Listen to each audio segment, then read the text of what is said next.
Welcome back everyone to another video. Today we're going to see how to switch accounts on Chrome on mobile. The first step you need to do is to, on your Android device, tap the Chrome app icon to open it.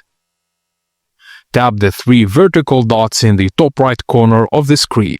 Then from the drop-down menu, select Settings. At the top of the Settings page, tap your current Google account name or email address.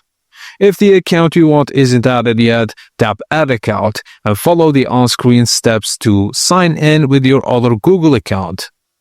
After adding it, simply tap on the account you want to use from the list, and Chrome will switch to the selected account. Your chosen account will sync across all Google services like Gmail, YouTube, and Drive on that device.